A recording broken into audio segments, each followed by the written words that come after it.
News Maharashtra K9 आवाज जनतेचा।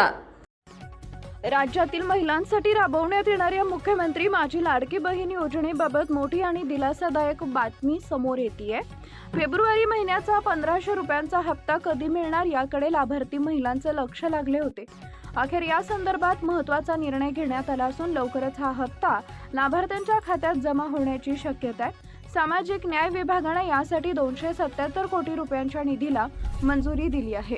महिला व बाल विकास विभागामार्फत राबवली जाणारी ही योजना राज्यातील लाखो महिलांसाठी महत्त्वाची ठरली आहे। या योजनेतून पात्र महिलांना दरमहा 1500 रुपये थेट खात्यात जमा केले जातात। जानेवारी महिन्याचा हप्ता 23 फेब्रुवारी रोजी वितरित करण्यात आला होता, त्यामुळे फेब्रुवारीचा हप्ता कधी मिळणार याची उत्सुकता महिलांमध्ये होती।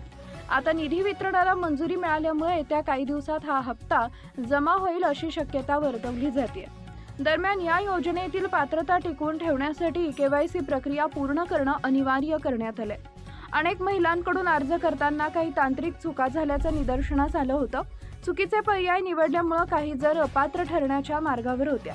ही बाब लक्षात घेऊन राज्य सरकारने 31 मार्चपर्यंत KYC दुरुस्तीची मुदत दिली आहे। त्यामुळे महिलांनी वेळेत आपली माहिती अद्ययावत करणं आवश्यक आहे। KYC मोबाईल किंवा संगणकाद्वारे पूर्ण करता येते, मात्र अजूनही काही महिलांनी ही प्रक्रिया पूर्ण केलेली नाही, त्यामुळे त्यांच्या खात्यातील हप्ता थांबण्याची शक्यता आहे। सध्या या दुरुस्तीसाठी केवळ काही दिवसांचा कालावधी उरलाय, त्यामुळे संबंधित महिलांनी तातडीने KYC पूर्ण करून घ्यावी असं आवाहन प्रशासनाकडून करण्यात आलं आहे। महाराष्ट्रातील महत्त्वाच्या आणि ताज्या बातम्या पाहण्यासाठी आमच्या न्यूज महाराष्ट्र K9 चॅनलला YouTube वर सबस्क्राइब करा आणि बेल आयकॉन प्रेस करा।